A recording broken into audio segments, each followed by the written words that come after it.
80 शब्द प्रति मिनट की गति से रामधारी गुप्ता खंड 2 प्रतिलेखन संख्या 18 स्टार्ट होगा 5 सेकंड के बाद।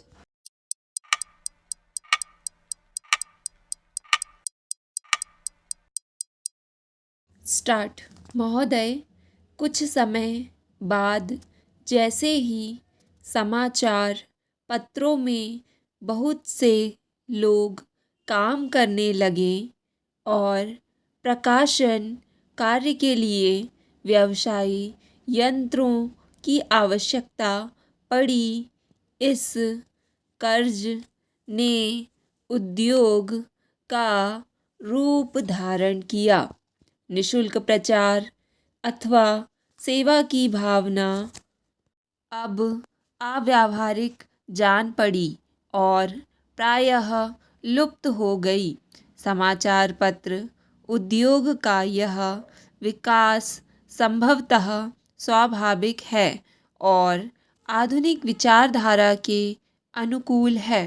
फिर भी यद्यपि पत्रों का प्रकाशन एक उद्योग के रूप में होता है, समाचार पत्र उद्देश्य राष्ट्र सेवा की भावना तथा नैतिक दायित्व से एकदम मुंह नहीं मोड़ सकते।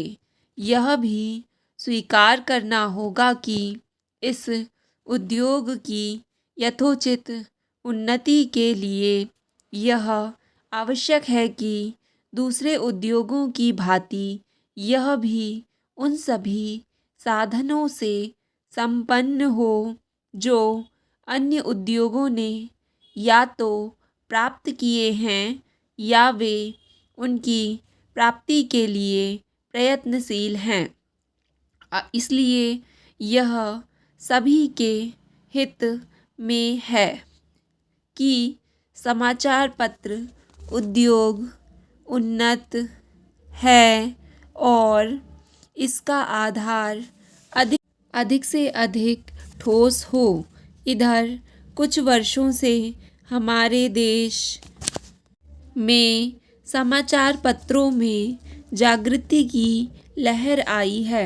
उद्योग की आवश्यकताओं, श्रमजीवी पत्रकारों की मांगों और पाठकों के हितों ने मिलकर ऐसी स्थिति पैदा कर दी है।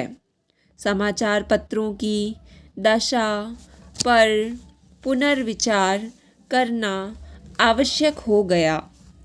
समाचार पत्र आयोग की नियुक्ति, आयोग की सिफारिशों का प्रकाशन और उन सिफारिशों पर सरकार का निर्णय, ये सभी उक्त समस्याओं को सुलझाने के सम्मिलित प्रयत्न हैं। मैं आशा करता हूँ कि इन प्रयत्नों द्वारा समस्या का समाधान हो सकेगा, समाचार पत्र उन्नत होंगे और इस उद्योग में कार्य करने वाले सभी लोगों को संतुष्ट किया जा सकेगा। मैं जानता हूँ कि यह सब कहना सरल दिखाई देता है, किंतु व्यवहार में लाना बहुत कठिन होता है।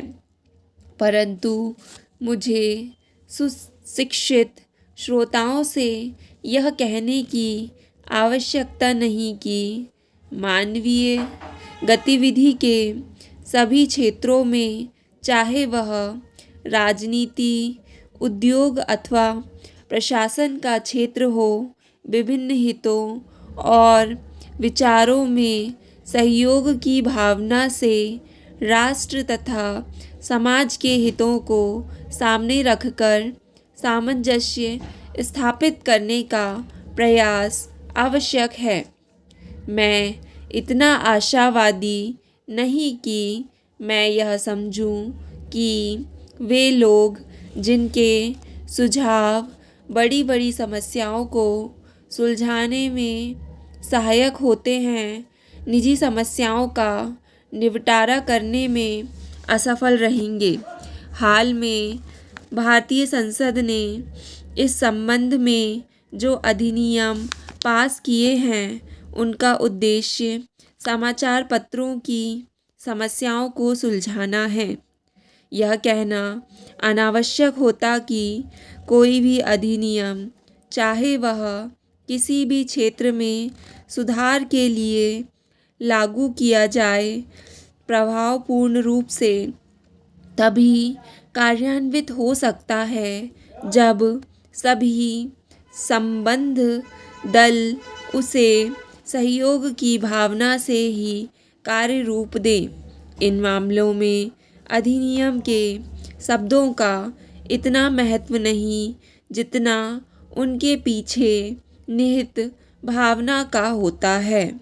क्या मैं आपकी संस्था से यह अनुरोध कर सकता हूँ कि इस मामले में आप समाचार पत्रों को मार्ग दिखाएं। आपकी संस्था निश्चय ही प्रमुख तथा अत्यंत प्रभावशाली समाचार पत्रों की प्रतिनिधि संस्था है।